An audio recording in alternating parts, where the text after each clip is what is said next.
1626 حدیث نمبر ہے جابر بن عبداللہ رضی اللہ عنہ، ہم فرماتے ہیں کہ ہم خندق کے دن زمین کھود رہے تھے، اتفاقاً ایک زمین سخت نکل آئی، سب نے جا کر نبی پاک صلی اللہ علیہ وسلم سے عرض کی، یا رسول اللہ ایک بہت سخت زمین خندق میں درپیش آ گئی ہے۔ آپ صلی اللہ علیہ وسلم نے فرمایا میں خود آ کر اسے دور کر دیتا ہوں۔ پھر آپ صلی اللہ علیہ وسلم چلے اور آپ صلی اللہ علیہ وسلم کے پیٹ سے پتھر بندھے ہوئے تھے، 3 روز تک ہم بھوکے پیاسے ہی رہے۔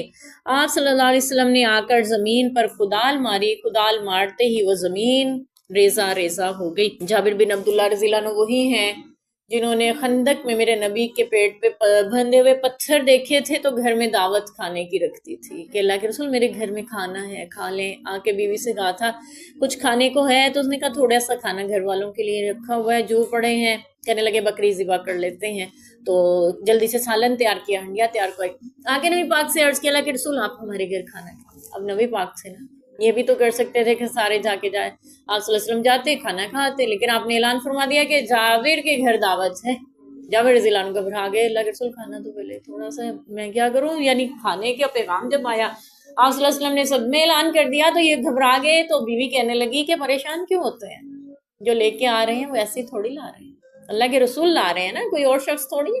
تو آپ صلی اللہ علیہ وسلم نے پھر اپنا لاب دہن کھانے میں لگایا تھا، تو اللہ نے ایسی برکت ڈالی تھی کہ کھانا کم نہ ہوا تھا بلکہ فرماتے ہیں یوں محسوس ہوا جیسے زیادہ ہو گیا ہو۔ یہی جابر بن عبداللہ رضی اللہ عنہ جنہوں نے سیبہ خاتون سے نکاح اسی وجہ سے کیا تھا کہ ان کی 6-7 چھوٹی بہنیں تھیں، وہ ان کی دیکھ بھال کر سکیں۔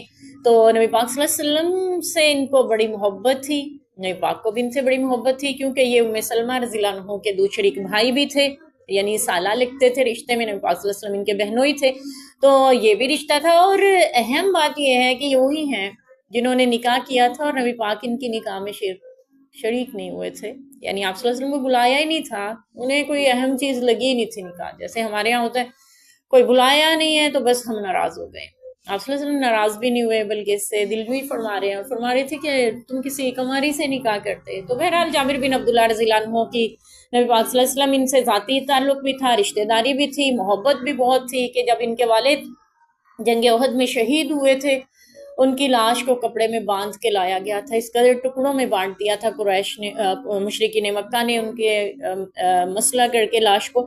تو پھر عبداللہ رضی اللہ عنہ کے سر پہ قرض بہت زیادہ تھا، جس کی وجہ سے جابر بن عبداللہ رضی اللہ عنہ بہت پریشان تھے، تو آپ صلی اللہ علیہ وسلم خود ان کے باغ کا چکر لگا رہے تھے، خود ان کے کھجوروں کا اندازہ لگا رہے، تخمینہ لگا رہے تھے اتنا نکل آئے گا، خود ان کے قرض جن کو دینا تھا ان سے ان کی سفارش کر رہے تھے، پھر خود ان کا قرض اتارنے کے لیے تشریف لے کر جا رہے تھے، یعنی مختلف واقعات ہمیں ملتے ہیں حضرت جابر رضی اللہ عنہ سے۔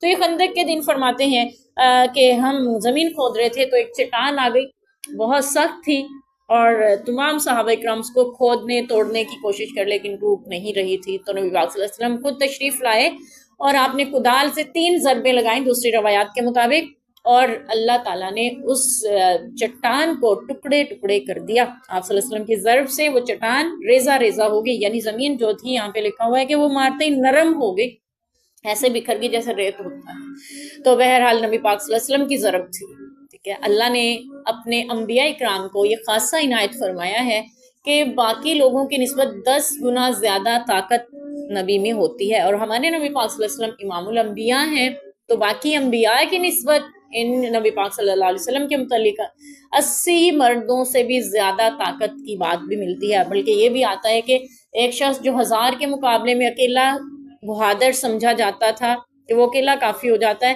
وہ نبی پاک صلی اللہ علیہ وسلم کے قدموں کے نیچے سے چمڑا نہیں کھینچ سکا تھا، کھال کو نہیں کھینچ سکا تھا جب آپ صلی اللہ علیہ وسلم نے اس پہ اپنا قدم مبارک رکھ دیا تھا۔ تو جب کہ وہ پہلوان تھا، کشتی لڑنے آیا تھا، تو آپ صلی اللہ علیہ وسلم نے اس کو بھی ہرا دیا تھا۔ یعنی وہ لوگ چاہ رہے تھے کہ ہمیں تو کوئی دین علم کی بات سمجھ نہیں آتی، ہم تو طاقت کو مانتے ہیں، اگر آپ طاقتوری کا روب اپنا ہم پہ جما سکتے ہیں تو ہم ضرور اسلام قبول کر لیں گے۔ سب سے بہترین پہلوان کو میدان میں اکھاڑے میں اتارا، نبی صلی اللہ علیہ وسلم نے اس کو بھی پچھاڑ دیا، یعنی ہرا دیا۔ کیوں؟ آپ صلی اللہ علیہ وسلم نہ صرف طاقتور تھے، ایک معلم تھے، بلکہ آپ صلی اللہ علیہ وسلم کو اللہ نے، نبی پاک صلی اللہ علیہ وسلم کو اللہ تعالیٰ نے طاقت اتنی عطا فرمائی کہ وہ سب لوگ جو ایک چٹان کو توڑ نہیں پا رہے تھے، نبی پاک صلی اللہ علیہ وسلم کی 3 ضربوں سے وہ بکھر کر ریزہ ریزہ ہو گئی۔ اور یہیں پہ نبی پاک صلی اللہ علیہ وسلم نے پیشین گوئیاں فرمائی تھیں، جس میں یہ تھا کہ روم اور فارس فتح ہو گئے اور کیسرو کسرا ہلاک ہو گئے. کچھ اس طرح سے پیشین گوئیاں نبی اقدس صلی اللہ علیہ وسلم کی زبان اقدس سے جاری ہوئی تھیں اور اللہ نے ان کو پورا فرمایا. اور یہ بھی کہ اللہ نے زمین کی کنجیاں میرے ہاتھ میں تھما دی. تو اس سے بھی مراد یہی تھا کہ زمین کی فتوحات آپ صلی اللہ علیہ وسلم کو عنایت فرما دی گئی. اور اگلی حدیث بھی اسی سے متعلق ہے. سلمان بن سعد رضی اللہ عنہ کہتے ہیں نبی پاک صلی اللہ علیہ وسلم نے غزوہ احزاب کے دن فرمایا تھا ہم ہی اب کافروں پر چڑھائی کریں گے، وہ ہم پہ چڑھائی نہ کر سکیں گے. جبکہ حالات ایسے تھے کہ کافر جو تھے وہ سب کے سب اکٹھے ہو کر احزاب کی صورت میں جمع ہو گئے تھے، گروہوں کی صورت میں. سورہ احزاب میں اس کا تفصیلی ذکر ہے.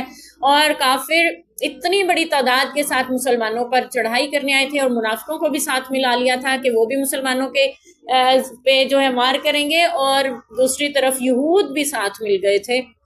پچھلی طرف سے یہود حملہ آور ہوں گے مدینہ پہ، سامنے سے کفار، یوں مسلمانوں کو بیچ میں پیس کر رکھ دیا جائے گا. یہ سازش تیار کی گئی. اور ادھر نبی پاک صلی اللہ علیہ وسلم نے صحابہ کے مشورے سے حضرت سلمان فارسی رضی اللہ عنہ کے کہنے پر مدینہ کے گرد خندق کھودی جو کہ تقریباً 20 میل لمبی تھی، 60 فٹ چوڑی تھی، جس کے لیے کوئی مشرکین مکہ یا آنے والے احزاب اس کی تیاری نہ کر کے آئے تھے. وہ اس کو کود نہ سکتے تھے، جو اندر اتر جائے وہ باہر نہیں نکل سکتا تھا. تو ایک کافر عبد ود نامی کود کر آ گیا تھا. حضرت علی رضی اللہ عنہ نے اس کو ایک ہی وار میں کاٹ کر رکھ دیا تھا، 2 ٹکڑوں میں بٹ گیا تھا وہ. اس وجہ سے وہ نہ تو خندق کے اندر اتر کے دوسرے کنارے پہ پہنچ سکتے تھے، نہ اس کو کود کر پھاند کر ادھر آ سکتے تھے. اکا دکا تیر اور چھوٹی موٹی جھڑپ ہوتی رہی. 1 ماہ تک تقریباً یہ محاصرہ جاری رہا. پھر اللہ نے تیز آندھی چلائی اور کافروں کے خیمے اکھڑ گئے، ان کی سواریاں بھاگ گئی اور ہانڈیاں الٹ گئیں. وہ وہاں سے رات کے اندھیرے میں بھگدڑ کے ساتھ مچتے ہوئے وہاں سے بھاگ کھڑے ہوئے اور اللہ تعالیٰ نے مسلمانوں کو کھلی فتح عطا فرمائی. اور پھر نبی پاک صلی اللہ علیہ وسلم نے ارشاد فرمایا تھا کہ اب کافر ہم پہ چڑھائی نہیں کر، انہوں نے اپنی آخری زور آخری طاقت جو تھی لگا لی، اب ہم کافروں پر چڑھائی کریں گے.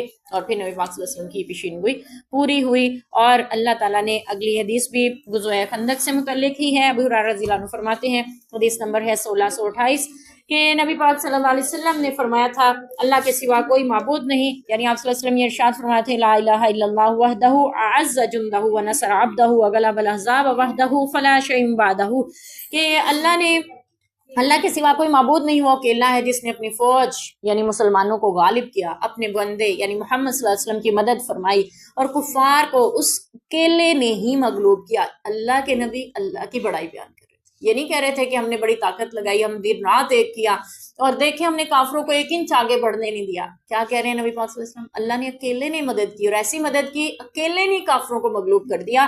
اللہ کے بعد کوئی چیز نہیں، یعنی سب کچھ فنا ہونے والا ہے، اللہ کی ذات ہی ہمیشہ باقی رہنے والی ہے. تو ہمیں نبی پاک صلی اللہ علیہ وسلم کی سیرت سے یہ بھی ملتا ہے کہ جب بھی فتوحات ہوں، کامیابیاں ملیں، اللہ کی تعریف کبریائی اور بڑائی بیان کی جائے، نہ کہ اپنی طاقت کے گن گائے جائیں یا اپنے آپ کی بڑائی بیان کی جائے. تو اللہ تبارک و تعالیٰ کہ نبی پاک صلی اللہ علیہ وسلم سے اس کی سیرت سے میں یہ بھی ملتا ہے کہ دین کی راہ میں آنے والی ہر مشقت کو جھیلا کیسے جائے اور دین کی خدمت کے لیے کس حد تک تیار تھے. کہ نبی پاک صلی اللہ علیہ وسلم کے پاس صحابی رسول آ کے خندق کے موقع پہ عرض کرتے ہیں اللہ کے رسول پیٹ پہ پتھر بنا ہے. آپ صلی اللہ علیہ وسلم اپنے کرتا اٹھا کے بتاتے ہیں کہ آپ کے نبی نے پیٹ پہ 2 پتھر باندھے ہوئے، بھوک کی حالت میں رہ کے نبی پاک صلی اللہ علیہ وسلم خندق کھودتے ہیں، صحابہ اکرام بھی ساتھ میں ملے ہوئے خندق کھودتے جا رہے ہیں اور وہیں پہ نبی پاک صلی اللہ علیہ وسلم ان کا جوش بڑھا رہے تھے اور ان کے لیے ساتھ مل کر ان کے ترانے گا رہے تھے جو ان کے ہاں رواج تھا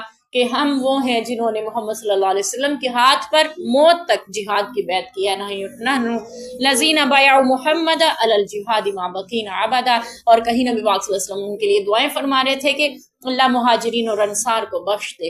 اور دنیا کی زندگی تو فانی ہے، اصلی عیش تو آخرت کی عیش ہی ہے، یعنی حقیقی زندگی اور عیش آخرت کی ہے. اللہم لا عیش الا عیش الآخرہ فاغفر للانصار والمہاجرہ.